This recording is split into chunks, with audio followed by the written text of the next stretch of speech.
Hello, thanks for joining. I am waiting for my special guest to request to join. So hopefully you can stick around. This is going to be an exciting conversation. So I'm very excited. Welcome. Let's see. Okay. So the Swan Boudoir Studio, where are you located?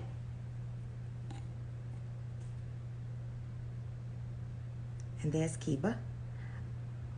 Hey Keba, request to join. There we go.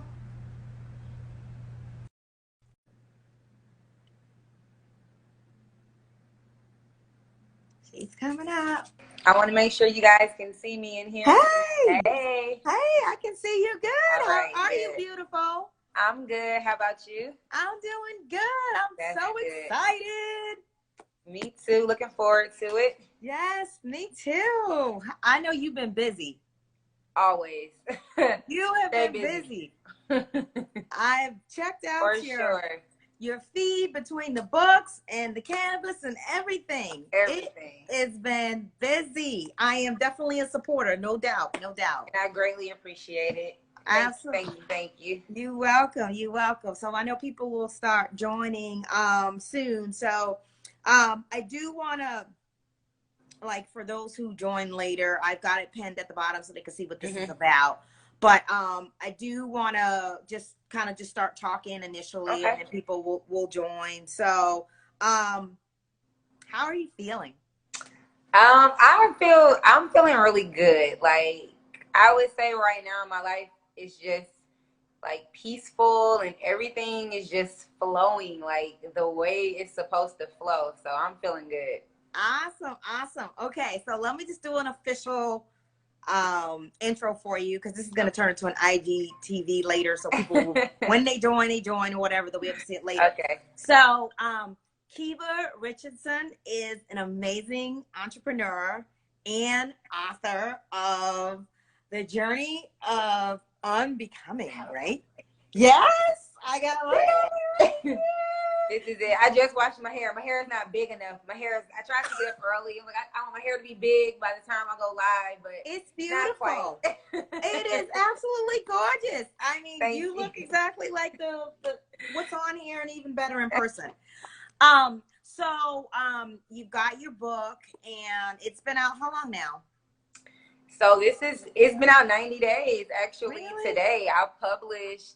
It came out on 4/20. So today is 3 months exactly to the letter. Wow, I just kind of realized wow. That. Yeah, time is flying. I mean, we've been in this situation for 3 months now. So God, that's crazy. It's time is flying. It's crazy. I remember you saying, good thing you were, I think it was either it was the book or it was something you were talking about, that I'm glad you switched gears because you were gonna go and do the whole book signing and stuff, and then you got into COVID. So it's crazy. Well, so definitely grateful that I kind of was able to switch gear and do some things online, because I did have a lot of offline plans around the book. So yes, well, good thing you could switch gears. So I love the way that the book starts out with the butterfly memoir, butterfly metaphor, and I definitely gravitated towards that. I actually have been posting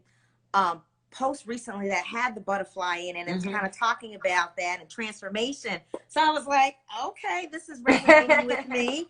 I will tell you, and I've shared this with you before, it is a page turner. Yay, that's what I want. That's what I like to hear. Why? Page turner. Yes, I was like, okay, let me see what this is about. And like from page 1, when you're talking about your dad and everything, I was like, what? Let me right. a little bit more. So from your family, learning about your family, your father, your mother, a lot of things that you talked about your mom, I could relate. Like, I don't think I was even on page 20 and I had tears in my eyes, because I could totally relate to that. The California dreaming and what that led to. I was like, that summer, seriously, I was so young, but that experience was very pivotal, like it in my childhood. So I had to write about that. Yes. I mean, it was just a lot of the experiences you had, just kind of what you experienced as a child, and you were bad ASS. Definitely. You were doing your thing. And see now, like I'm more mature, I'm like more zen. So a lot of people, you know, they think, oh, you know, it's like, no, I was not always this way. Like I'm been through a lot of stuff just like most people. And so I just wanted to tell my truth and give the backstory into how I started aligning with who I really was. And it took kind of going through all that stuff. And I got into a lot of stuff, and I was definitely always just, you say a badass, I say I was just trained to go. From a young age, I was just TTG. I was going. On the go. Yeah, and I think that's good. I mean, it built your character, you know, just even becoming a parent at a young age, you were still determined. There was a lot of things I could relate to, like I'm gonna go to college. I'm gonna do this. I'm gonna do whatever it takes to get through college. You know how you talked about your story. I'm not gonna do this, and then you ended up doing this, and I'm not gonna tell everybody what it's about because you got to read it yourself. Gotta read it yourself. But I love when people are like, I could relate to so many parts of the story, and that's why I think putting your story out there is so important, because a lot of times we don't see value in what we've been through, but it's like if somebody can read things and learn, you know, it's everything we've been through is worth sharing because it can help other people. Yes. So I knew that if I was just really raw and real with it and I didn't sugarcoat, I'm like, people are going to be able to see themselves in this story. Like they have to be able to. Yes. Y'all hear that? You know, your story, keep it real. That's what people relate to. Yep. They believe in that because they've had their own experiences. It doesn't just sound like some superficial stuff, because that's the world we live in. Is what people want you to see above the waterline and not really what's going on below, because we're all having the same challenges. So it's kind of like when you read what somebody else is sharing and you see yourself in them, you're like, that's me too. Like there's somebody out there who's gone through what I've gone through, and then you kind of feel like, oh, okay, you can breathe a little easier. Then being like a Black woman who went on like a journey of really figuring out who I was and spirituality and just learning more about like the bigger things about life. You know, I read so many books and none of them were by Black people, and none of them really hit home on the things that I had been through personally, like in my life. So I just kind of felt like it's a huge gap missing, I feel, in the whole world of like self-help. You know, when we think about books, like I saw you put in your stories before the Four Agreements. That's one of my favorite books. That's like my go-to. I'm reading it. I the started Four it last Agreements night. at least once a year. Like you have to. Yes. And I have several of his books. The Fifth Agreement, Mastery of Love. I love Don Miguel. Wait, can I say I definitely? Oh yes, you got to get Mastery. You got.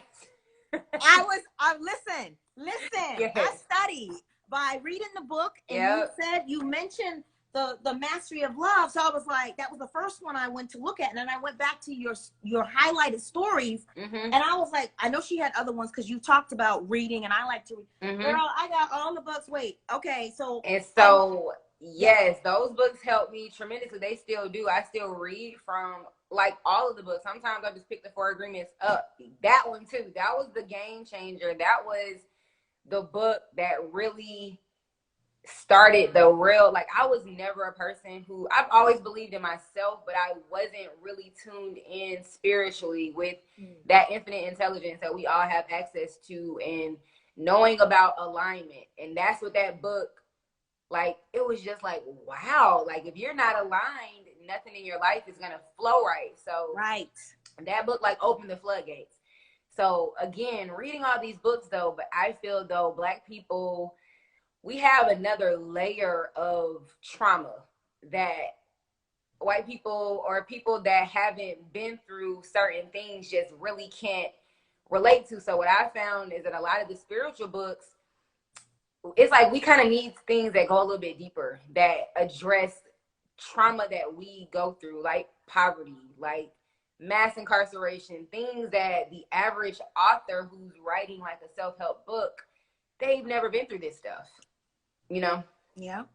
Yeah. So again, you're connecting the dots for us, and it's through your experiences, but also the help that you got from your family, your cousin who you stayed with, the doctor, you know, yep. the doctor. You know, like I was reading, I was waiting for it, and it came up in the book, and you were saying, like, I'm here for a reason. The doctor said I'm supposed to go through something before I leave here. And you talked about, you know, what I always hear and you shared is sometimes you have to have a breakdown before you can have a breakthrough. And that's where you had it, right? Is that where the book I came? had more than one. I had more than one real breakdown. But the spiritual breakdown was the most important, like the one where I really kind of had to really lose everything, you know, that I thought was important or thought validated me. Like that was the big breakdown, the big breakthrough, I should say. Seriously. Yes, I agree. I got one couple of sentences I wanted to read that you have in the Failure is the Best Teacher chapter. And it says, I lived my entire life based off of programming I had no control over. And although I'd done a lot of hard work unlearning paradigms, thoughts, and beliefs that were not serving me or my higher power, I was still allowing my programming to control me in a lot of undesirable ways. And you kind of went on to like the material things and keeping up with the Joneses. And I was keeping up with the Joneses will keep you stuck. Yes. I'm telling you that. Yes. That keeping up with the Joneses, and it's something that's kind of hard to admit to as well. So again, the journey, I had to do a lot of checking myself, a lot of like really knowing like, okay, this is the ego right here, and this is why you're staying stuck. You're not able to elevate to the next level. So, and very difficult, but they keeping up with the Joneses. Most of us buy into that. You know, we feel we compare, especially now with social media. It's so easy to fall into that level of thinking, but it hinders you. Yes, it does. And you don't even realize it. So reading the Mastery of Love, very, very helpful.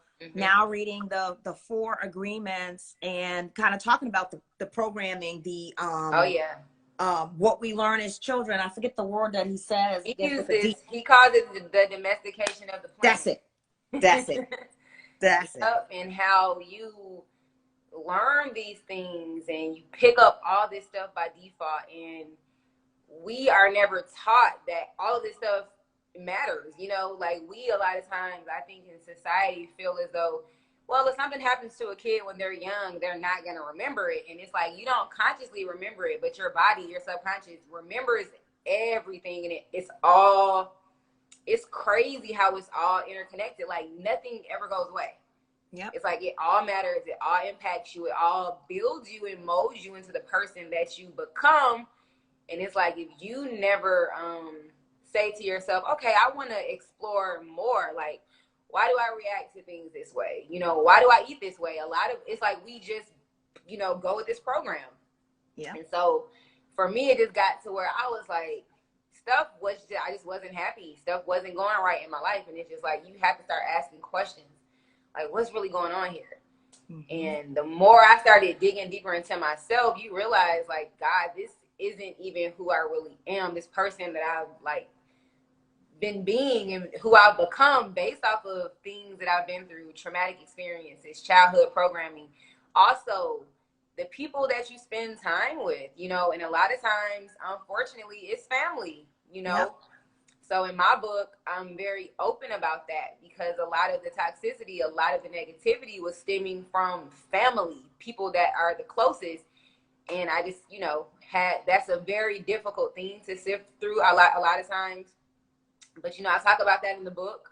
Self-sabotage. I don't want to tell it all, but, you know, I went through a phase of isolation where I stopped talking to everybody. My mother, father, siblings, everybody. I had to. Yeah, I remember you let them know. And you let them know. You didn't just disappear. You let them know, hey, I'm going to be offline for a while. You got to. You have to. because energy is real, and like who you spend time with, it affects you. Like, I don't care. You can be the strongest. You can have the most willpower. If you're spending your time around toxic, negative people, that's gonna affect you. That's gonna bring your energy down. That's gonna cause, you know what I'm saying, things in your life to be off balance. So it matters. Yeah, it matters. I totally agree. Who you spend your time with, what you're feeding your soul, what you're watching, what you're reading, what you're listening to, you know, because that's the aha sometimes is the doctor gave you all those books. Setting boundaries is hard, and it is hard. But, and somebody commented on one of my posts the other day, because it was a post about me saying how I stopped talking to everybody, and she was saying she just kind of did the same thing, and so many of her family members were upset. And I'm like, you gotta really just let people feel how they feel. Yeah. And I sent, you know, I tell what I did with my family in the book, but people felt away. You just can't even care, and you do have to set boundaries, and it can be hard. But once you start doing it and you see how much peace you have, it's like, yeah. So for me, peace is everything. Yeah, I just need peace and good energy. That's right. That's right. And know where it's coming from, and it's inside, right? You gotta find you gotta unbecome those things to become this new person by deprogramming yourself and finding you from the inside. One of the books that audio that I just listened to again yesterday, I don't know if you're familiar with it, it's The Power of Now by Eckhart Tolle. I haven't read The Power of Now yet, but it's on my list. I have a list, like, I have so many books right now. I'm really into Joe Dispenza. Like, he really, really, really, like, I would love for people to read Breaking the Habit of Being Yourself, like maybe after my book. Joe Dispenza, because I'm not a doctor, you know, I am not a doctor of metaphysics, but my mentor, Dr. B, was. So he was a person that was really breaking it down for me, like in bite-sized pieces. And Asking is Given was the book that really started the real spiritual journey, where you really have to know the power that you possess as a person and the guidance that you have available to you through the universe. Like, it's real. You know, The Secret kind of skims the surface. And, you know, we all have watched The Secret. Yeah. The Secret gets the wheels turning, but Asking is Given goes deeper, teaches you why. Like, you know, saying, oh, you can speak things into existence is one thing, but understanding how your energy has to be lined up, that you can't have resistance when you're asking. If you're asking for something, but you're worried about it at the same time, you're keeping yourself stuck. And so we don't know that. So Asking is Given breaks manifestation down. Yes. Joe Dispenza, though, he breaks that programming. Oh my God. Like, and see, I didn't read Joe Dispenza. I just now started reading Joe Dispenza this year. Okay. He breaks the programming and how your body remembers everything. He talks about how a negative mindset leads to disease, arthritis, cancer, all of these things, because your mind is like kind of replaying this negative program. And he really teaches you how to break the habit of being your old self. So it's kind of like, I feel like my book, I talk about how I shed those layers back and really stepped into becoming this new woman. And then I read his book after, and it's kind of like, wow, I this is all the stuff I was doing, you know what I'm saying, without knowing I was doing. Yes. But so Joe Dispenza is somebody that I highly recommend. Definitely. Okay, and what's the name of the book? I'll just say it again. I'll pull it up later. The Habit of Being Yourself. The habit of being yourself. Breaking the Habit of Being Yourself. Got it. And it's phenomenal. Like, it's already like I'm already like, I have to read this again. Like, have to. Yeah, that's what I'm finding with the books, because the first time it's you get familiar with it and you learn a little bit of the concepts, and then you got to read a couple of them more times so it sinks in. Then now it's sinking in. I don't know about you, but I'm a note taker. I'm a highlighter. That's why I gotta have paperback books, because I'm a dog ear. I gotta underline. Yes. My books, I'm highlighting, and I take notes because I try not to just devour what I'm reading. It's like, let me really take notes so I know. So you're studying. I'm really understanding what I'm reading. Yes, you are studying, and you're making sure that it sinks in, whether it's right then or later, because you can go back to it easily and remember, which is important. So let's talk about the process. I know you did a live about a week or so ago and you were talking about what you did, but you know, tell us about just getting started writing the book, what that process was like. 'Cause I know I want to write a book. There's people on here that are interested. So talk to us about the process.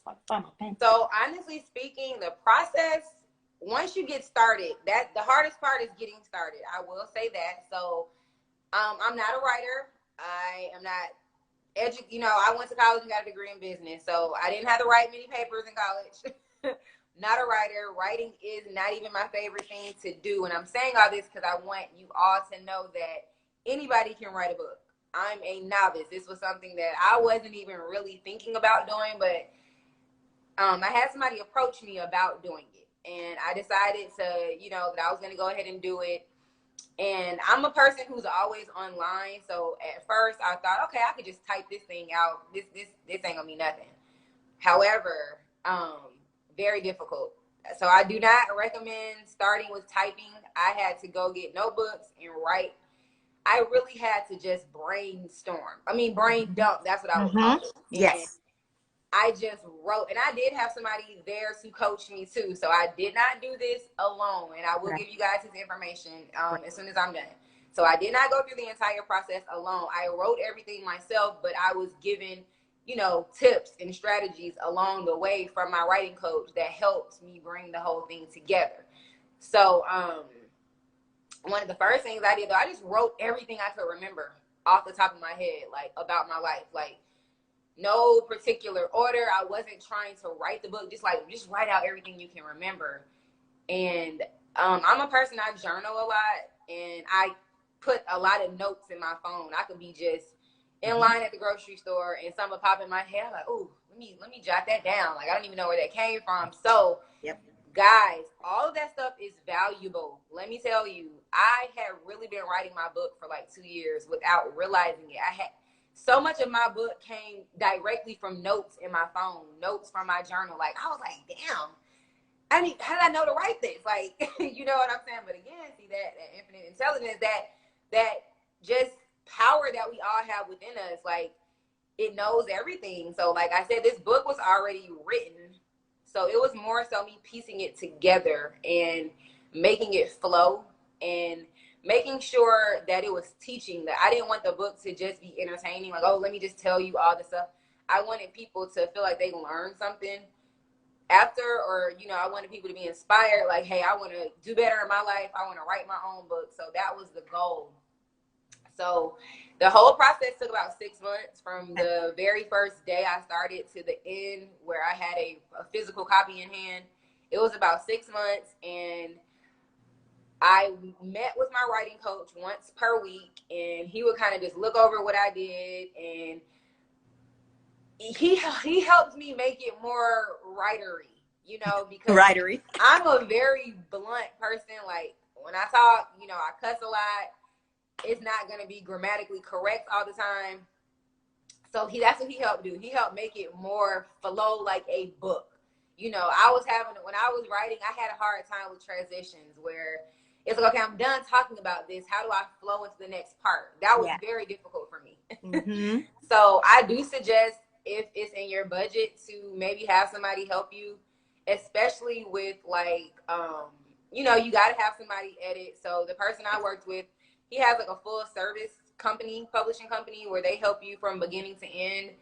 But knowing how to keep everything too, you want to own the rights to everything. So I highly recommend selling your book from your own site, and also selling like from Amazon. So I sold the books. I pre-sold for a couple of months before the book was even done. That's something I definitely suggest for anybody who's interested in self-publishing. Definitely recommend, once you know for sure you're going to write the book, I would say, do a photo shoot, get you a cover, and then you can start pre-selling your book, and that will help you with a lot of the back end costs, like, getting your first couple of boxes of physical books. Also, you have to pay for like your copyright. It's like a couple of fees that are involved. And then if you want to put up a website, like, you can start pre-selling your book before it's finished, and that will help you with some of the back end expenses. But selling from Amazon is definitely smart because you're accessible to more people, and you know, we live in a world where people, they feel like it's more reputable or more valid, even though it's not. If you're selling from Amazon, it's like, oh, okay, if it's on Amazon, it's really official. It's legit. It's legit. Right, and it shouldn't be that way, but that is the world we live in. So having a book on Amazon makes you look more legit as an author, but it gives people from all over the world access to your book. And the good thing about Amazon is when you're selling on Amazon, they print and fulfill the book orders. The only drawback is they get the majority of the money when you're selling from Amazon. So that's why I say definitely sell from your own website too, because that's your money when you sell directly from your site. So that's why in my bio link, I have the link to my website, not the link to Amazon. So you definitely want to sell from both. But I wish I knew that before I bought the book, because when I was on your live, I was like, oh man, because I had already bought it from Amazon. It's okay. It's okay, because it's important to have it. It's important to have it traffic in from both places. So once I started, first all of the traffic was coming to my site, but once the book got on Amazon, like the majority of people are buying from Amazon now, and so I'm cool with it. Yeah, I'll have events, other things that I'm gonna do, you know, as the world starts opening back up to where people can get the physical copy from me and interact with me. But for now, it's like, so be it. Yeah. So is your next book going to be How to Write a Book? When you think you can? No, not the next book is not going to be How to Write a Book. See, right now I'm journaling. I am journaling. I am documenting. Just 2020 is a book, I feel like, for everybody. Yes. 2020, like, so the next book, I think right now, I do want to get more into the topic about parenting, because so many people have been like, oh my God, like I'm raising a son. Like I want to write something for mothers, young mothers, and just really, it's a struggle, especially raising a son, like in the society that we live in today. So the next book, I think, is going to go more into that. And it's going to be my story of being a teen mother and raising my son and addressing something that's hard to address, hey, Trine, and that is when you bring a child into the world and you're not prepared, it's a disservice to the child. Yep. And we don't say that. It's kind of something that may be not allowed, but knowing now what I know about programming, about the years of 0 through 7 being the most pivotal years, is like, oh no, it's a conversation that I feel like needs to be had. Yeah. So I think the next book is going to be more about just how trauma starts and how it affects you later, and digging deeper into that conversation, because I just feel like that's a conversation we need to have in our community, because that's the key to really healing and transforming and not living in the past or not allowing your past to hinder you. Yes. And I totally agree with that. And recognizing it. Because a lot of times we don't recognize it. Like you said, that trauma transcends to your children. Oh, like what you experience, what I've experienced, it comes to us and it comes to our children. It just duplicates over and over again. Yes. Mm-hmm. And you know, my son is 17 now, and so seeing him, I always say we're in the damage control phase, because it's like now I'm knowledgeable. Now I have the wisdom to know, and so it's constant. And sometimes I know it gets on his damn nerves because I'm on him, but it's like I have to be, because I know why you're like this. You know what I'm saying? Yes. And I'm not blaming myself, but I take accountability for the part I played in a lot of the character traits that he now has, because I had him at 17. I was a reckless teenager in a lot of ways. You know, I was cussing people out, listening to he heard all listening to whatever. My son did not really have a filter, because I was in the mindset of like, he's young, he's not gonna remember this stuff. And it's the exact opposite. That is the stuff that matters the most. So I feel like sponges. We really got to talk about that, and talk about that transferring of trauma. And me being a grown woman now, and you know, I come from a big dysfunctional family, and a lot of us do. And I'm just kind of at a point where I'm like, some things just have to be addressed because it will help other people. Yes. So now I'm in a point in my life where it's like I'm seeing where a lot of the toxicity comes from in my family. So kind of watching it like almost like a movie and being like, wow, I didn't even used to be aware of this before. But now I see it, and I see how we pass it on, you know? A lot of people, if their mother was a certain type of way, they're that way. And guess what? They're that way with their children. So now their children are that way. And it's just something that it just continues to repeat itself. We know that with things like eating habits. Oh, my mother ate this way. I ate this way when I was a kid, so my kids are going to eat this way. So it's the same thing with personality traits. With negative behaviors, it's the same thing. And if you don't step in and check it and say, okay, no, I don't really want to be this way. So, you know, love my mom to death, but my mom is almost like, you know, I look at my mom and the way I learned from my mom is like, I don't want to ever be this person. You know what I'm saying? And unfortunately, it's like that sometimes. And I had to really just tell that truth in my book. We don't all come from families where our mothers are our heroes or we aspire like, oh my God, my mom inspired me so much. No, I didn't come from that. You know, a lot of the inspiration I got was negative, and it was me assessing negative situations and saying, oh, I never want to do that. So let me take a mental note right now. Right. But you know, I didn't come from that space. So that's my reality. And so me being a grown woman, it's like, okay, I'm seeing character traits in a lot of the women in my family. And it's like, I don't want to be this way. So I had to step in. I can't say, well, my mom was this way, so I'm going to do it this way too. It's like, no, you got to self-check. Yes, I love everything you said. I see, I can relate. We have a lot in common. I will just say we have a lot in common. I was mentioning on my live last week, like growing up, I didn't live in the world as it was, but how I felt it should be. And that's how I spoke. I spoke my truth at a very young age to my parents because there were certain things that they did that I did not like, but they were my parents. You stuck with your parents. You don't get to pick your family. Right. So it was a lot of me trying to, if you will, change them, and that transited into adulthood, and you can't change people. They got to want to change themselves. All I could do is change myself, and I knew what I did not want. Yep. I knew what I did not want. That is the way to have peace in your life, is to know that. And that's something that's so hard to learn, though. So, God, that's good you knew at a young age, because you really can't change people. You can only change yourself, and you can change your perspective of people and how you react to people, but you cannot change.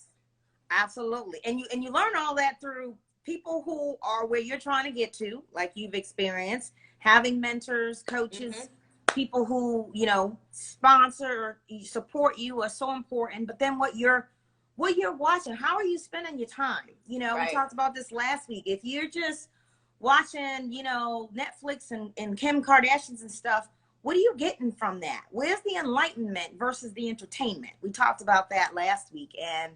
But that's also, well, that's what you see around you. So you're doing what everybody else is doing. And that TV, people don't understand that, especially, that was one of the first things I checked myself on. And this was before I was even, I would say, becoming aware. I would say like mid-20s got to where I was like, ooh, you know, I used to watch all reality TV. I watched every Housewives of every city, Basketball Wives. I used to watch the Flavor Flav, like everything. Like I was a reality TV watcher all day. That's all I watched. And you get consumed by it, and you don't even realize the energy, what you're picking up on, like all that stuff, who you're following on social media. And so you now see a lot of young girls, they don't really have role models to look up to. They're looking up to reality TV stars that are messing with no good dudes, getting all these surgeries, and you know, using materialism to fill the hole that they have because they're not really happy.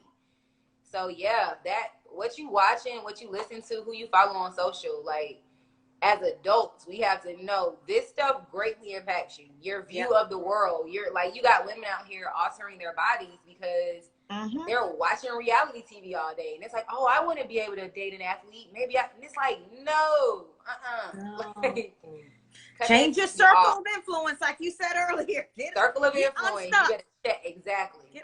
Okay, so I want to switch gears a little bit before we end, and I want to give you space and a little bit of time to talk about something that's viewed as controversial that you are a proponent of. You've got Pretty Women Love Cannabis.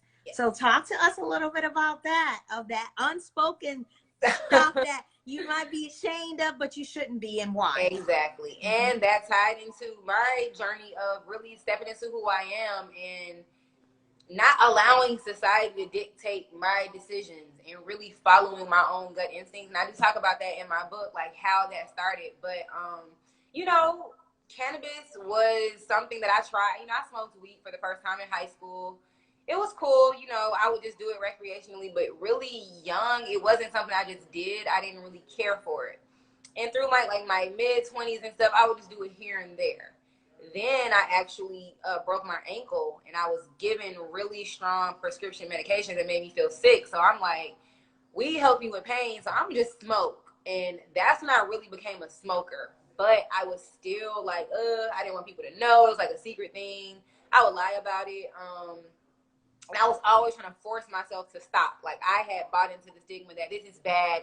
You have an addiction. Like, you shouldn't like smoking this, you know? So I would always try to force myself to stop. And it was a constant struggle for me because I loved doing it. But we'll be like, oh, I'm trying to be this, like, health coach, this speaker. I can't be smoking. You know what I'm saying? So then going through the spiritual journey, you know, it got to a point where I was just like, this is something I love doing. Like, let me just educate myself on it more. And when I started researching cannabis and really learned the truth about how sacred this plant is, how many diseases it can cure, that it is in the oldest medical book, which comes from ancient Egypt, and it cured over like 1,000 illnesses, and that people all over the world smoke this plant, and it's natural. I watch things with people like in Swaziland, Africa, in the Congo, tribal people. They like, this is a part of what we do every day. Like, it's a part of our life.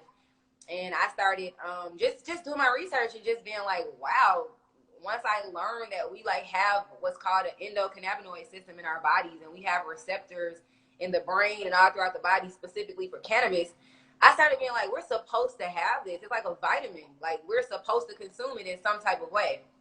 And then learning that it was only decriminalized, and the negative stigma solely came from the government wanting to lock Black men up. So once I did that, it was just like, you know what? I'm going to speak out. And I chose the name Pretty Women Love Cannabis because, you know, how this society is. The quote unquote pretty girls, or the, you know, whatever. You're not supposed to be smoking cannabis. You're not supposed to be into that. Like, when most people think of like a weed smoker, they think of like a hippie, somebody lazy and trifling. So I wanted to be like, you know, I want to break the stigma.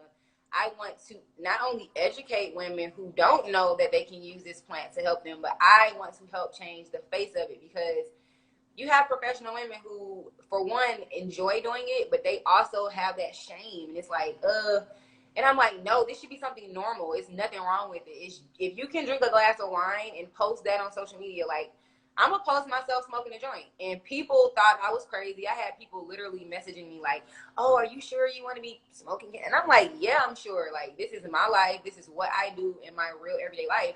I'm a healthy person. I don't have drama in my life. I'm pretty much at peace. And I'm like, this is something that really helps me. It helps me with anxiety. It helps me go to sleep. It helps me when I have menstrual cramps. And I know this can help other women. And I want it to be those women who are in the background kind of on the fence about it. So once I decided to speak out, and then I also, too, a lot of people assume things about you and they don't really know you. And before I put this book out, a lot of people assume things about me. You know, like, people will think, oh, you're this pretty mean girl. And I'm like, no, if ever, I'm going to always use my platform to push the culture forward. So I know in the country that we live in, pretty privilege exists. You know, you look a certain way, people, you know, you may get things may be easier for you. And a lot of times when people have that privilege, they use it for the wrong thing. That's how I feel. And so I'm like, no, I'm going to throw that word pretty on there. Because pretty, I mean, that's a word you have to believe about yourself. And I'm like, I want to bring a new market of women to cannabis. That's what I want to do. And so I'm like, pretty women, that's something that a professional woman, a woman who doing her thing, she's going to resonate with that. It's like, yeah, okay. So that's kind of why I started it, how I got into being an advocate for it. It's something that I've always used well, since a teenager, but really became like a everyday user of it in my 20s, like late 20s. Wow. Well, I mean, it's wonderful hearing about it, and I wanted to make sure that I allowed time for it, because even on my platform, my coaching is health as well, so we have that in common. Health, relationships, particularly co-parenting, since I'm a single mom, but I co-parent with my son's dads, and career. I've been in HR for over 20 years, so it's all about those different aspects of coaching. But it's also my target audience is empowering women, particularly over 40, since I'm over 40. So that's my age. Well, you look amazing. Thank you. Thank you very much. Amazing. I'll be checking you out, your workout videos. I'm trying. Your meals be looking good, healthy meals. Yes. Trying to, make sure that I'm consistent in walking the talk. But it's about women and helping them transform their mindset and elevate their personal power. And it is through confidence. It is through speaking their truth with confidence, standing in their greatness, all of that.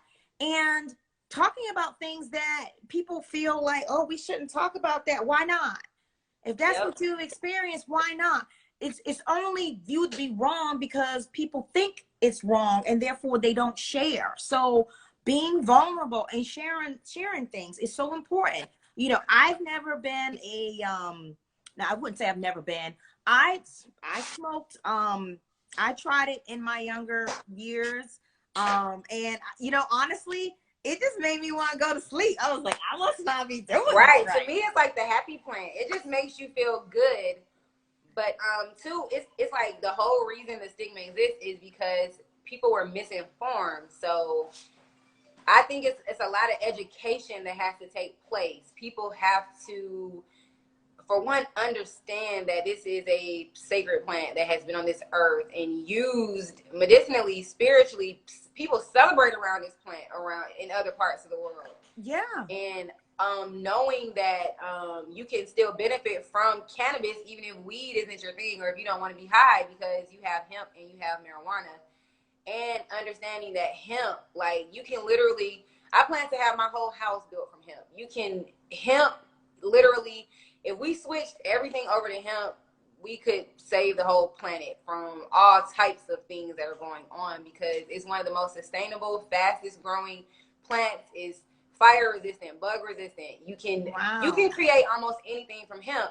So this is another reason why this plant was outlawed. It's the answer to too many things. But it's the power to that make money, and they didn't want you to make money that way because they wanted to focus it over here, and they saw it was making money, and it was like a threat. And a lot of businesses would not exist.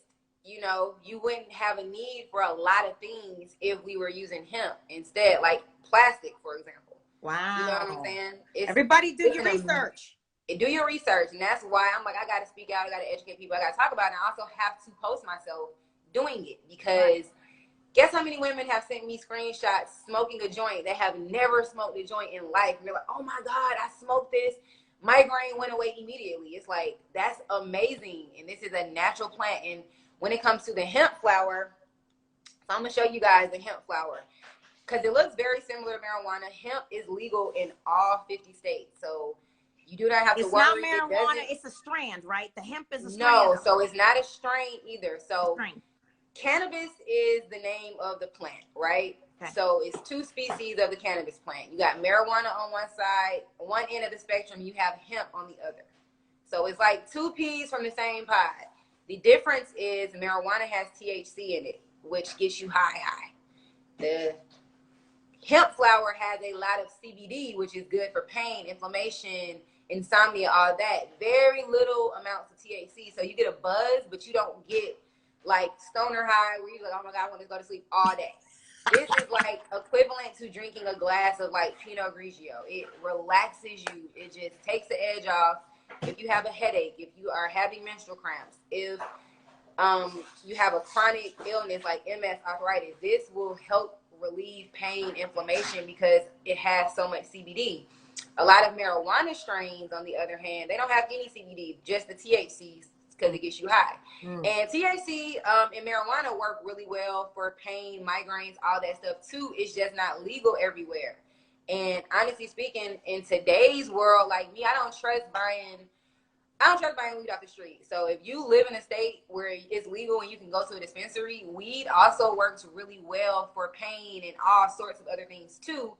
But the CBD is perfect for everybody because some people cannot handle THC. They have like a chemical imbalance in their brain where they get paranoid, they get really weird if they get high. So this is the perfect solution because you're getting all of the medicinal properties, but you're not getting that real high feeling that you get from marijuana. Nice. So I'm gonna show you guys what it looks like. This is the hemp that I sell on my site from the Pretty Women Love Cannabis site. And I talk about how I connected with the owners of this company in my book. So if you read my book and I say I had to sit down, this is who I sit down with. Yes, at the end, I was like, and this is a Black-owned company. I know the owners of this company, the growers, personally, so I know it's a quality product. So it's amazing.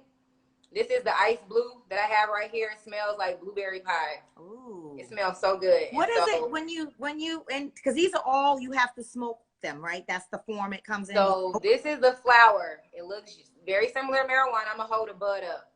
So you see, this is how it comes. So you would grind this up, and when you order from us, we provide you with a pack of papers that are made from hemp, so it's safe. Because you don't ever want to smoke from tobacco products. Ever. Never go get a blunt. Never, ever, ever when it comes to, you shouldn't be even smoking blunts, period. But you want to use the raw hemp papers. That way it's natural. It doesn't affect you if you have asthma. It's not harmful to you. So we provide you with a complimentary pack when you order. And then now we just got these and we have the pre-rolls. So this is the already pre-rolled joint. So literally, you open this up. It's all the work is done for you and you just smoke it. It's just one. And is it thick? Like, is it one? It's just one. Okay. I don't want to open this one. Right. Don't. This is already sold to somebody. Right.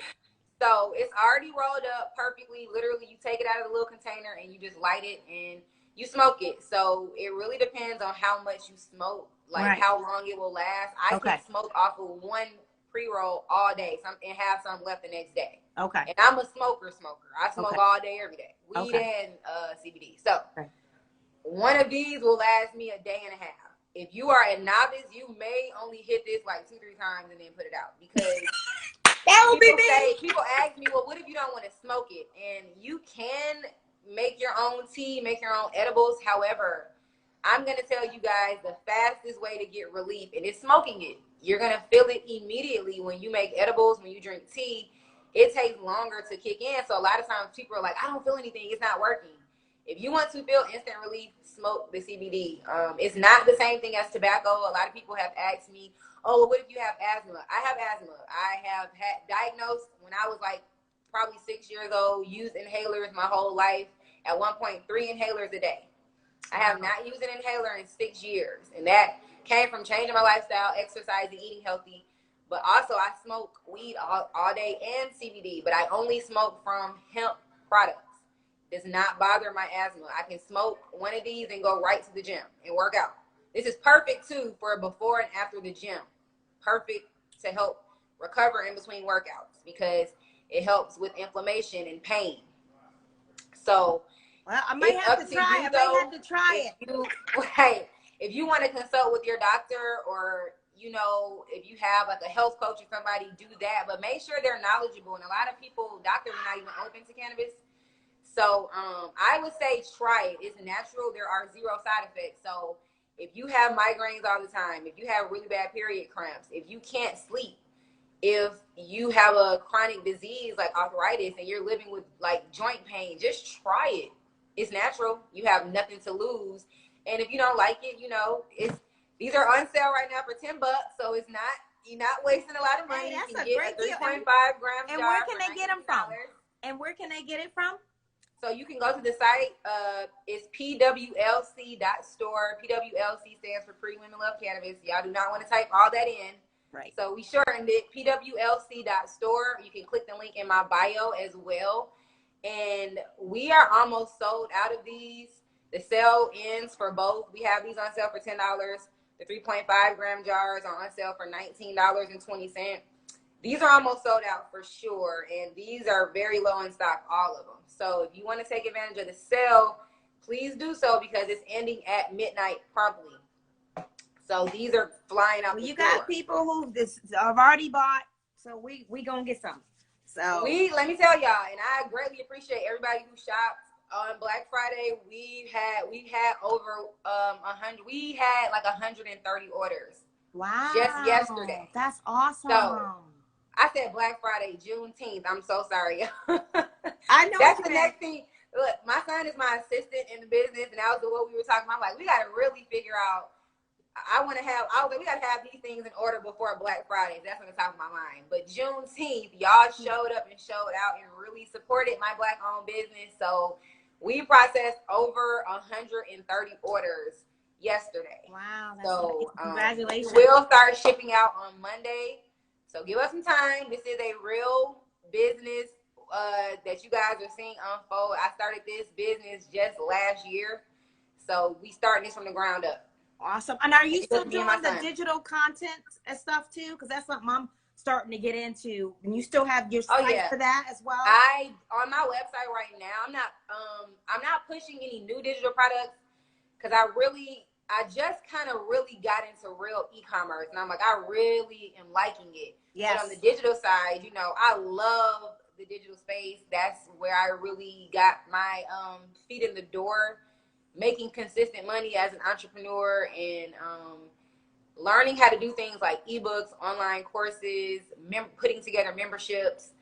It's very, very, very valuable to have those skills. And so I love the digital space because you can take what you know, like you're a life coach. You can take what you know today and create a digital product, and you do the work one time, but you can make money off of it for forever. So that's what I'm working on right now. So I'm going to go back and look at your stuff. I'm going to circle back to consulting and helping people in that area later, but I just want to focus on trying to build this and really teaching my son, letting him see from the ground up.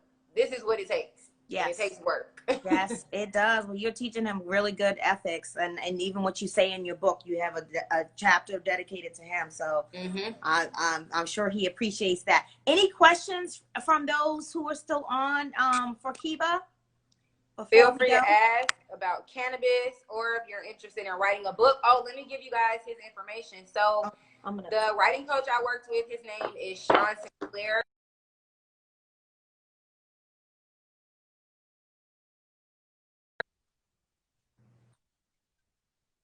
I am Sean Sinclair, or either author Sean Sinclair, but I follow him, so you can just search through my friends.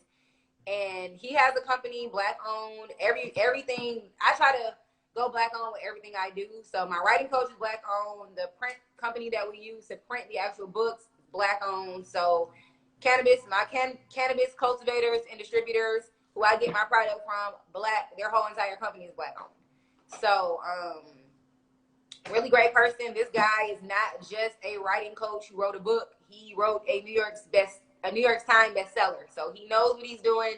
He's authored, I want to say, like 12 or 13 books. Wow. So he really knows the book industry in terms of, you know, a lot of things I would have been clueless about if I had to try to do this on my own. So I'm a big person on coaching. Like, if you can pay somebody to help you through the process, do it. He's definitely reasonable. So I will be reaching out to him. I will be reaching out to him. Well, Keba, in your website for your book and other stuff, what's the website? So you can order your copy of The Journey of Unbecoming and just learn more about my backstory. A lot of people have asked me how I got into cannabis. I tell that and how I connected with the cultivators of these products in the book, actually. So you can go to my website, KebaRichardson.com, to order your copy. And when you order from my website, the book is signed by me. If you order from Amazon, still same great book, but it's not signed by me. Yeah, so definitely visit my site, get you a signed copy. And for the hemp products, you can go to pwlc.store. And you have until midnight to make your purchase before this blowout sale is over. Awesome. Thank you for sharing all your information. And you're in ATL, right? I'm in Atlanta, yes. So I'll have to make a trip there in the future, and I'll bring my book. Where are you at? I'm in Virginia. I'm in Northern Virginia. Okay. Yeah, okay. But I'll have to bring my book, and we'll have to meet and face to face. For sure. And I'm gonna have an event I'm trying to do something before this year is over to bring everybody who bought my, like a free event just for all of my readers. It will be in Atlanta, so I'm trying to put that together right now. Well, I have a reason to go. I mean, I have family in Georgia, so I'll make it a trip. Right. So I'm following you. I'll make sure I will exchange personal contact information because I do want to keep in touch with you. You know, you're doing things that I want to do as far as writing the books and digital content. You know, I definitely, when I was reading your book, I was following you. Like when you were talking about the music you listen to, I pull it up and listen to it. You know, the books, and I'm like, okay, let me get the book, because you know that's the thing. It's inspiring, and it's okay. I'm seeing what this person's doing. I can relate. It's about continuous development and growth.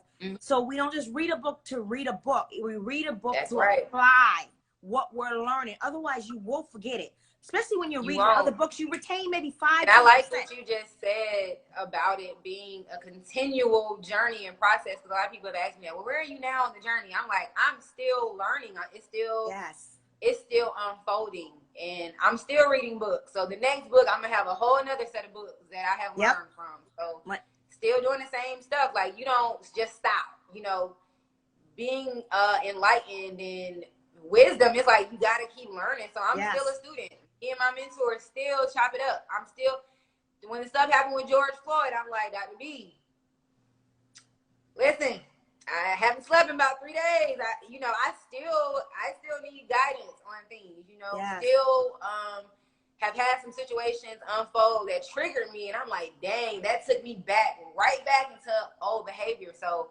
still learning. Yeah. Well, and they're just saying, if you're not learning and growing, you're dying. So that's it. You gotta keep you staying the same for sure. Yep. and I agree. You know, we'll see. One of your future book is a self-help book that I may do a memoir and a self-help because they go together. You know, but you gotta write it. But your memoir I wasn't calling it self-help, but that's really the genre that it would fall under as a memoir, because that's what it's about. You know, exactly. Because some people don't just want to hear step one, do this. Their story is in that self-help book as well. A lot of the time, and you gotta tell the story. And I feel like some of the self-help I read, it was a little bit too cheesy. It was kind of like those books I didn't mention in my book, but some of it was just like, this is too cookie cutter. Like, Black people been through too much. Like, this ain't gonna apply. You know, and there's no backstory. I need to know the hell you've been through and how you came about it. It has to be a page turner. It has to be a page. Well, Keba, thank you so much. I'm looking forward to continuing to follow you and hopefully becoming friends that we learn from each other. Having so much we can do this again in the future. Yes, and I'd love to come on your platform as well, or anything I can help you with. For sure. I'm gonna keep supporting you and putting you out there best I can. Well, thank you. So you guys, click the link in the bio. You can purchase the book. You can also purchase the hemp products. Sale ends at midnight. So y'all go ahead and grab a copy. Support Black authors. Support Black businesses all the time, y'all. That's the key right there. Support your own. Real talk. Right. All right, y'all have a good one. Thank you. I love you. All Bye-bye. Bye. Bye.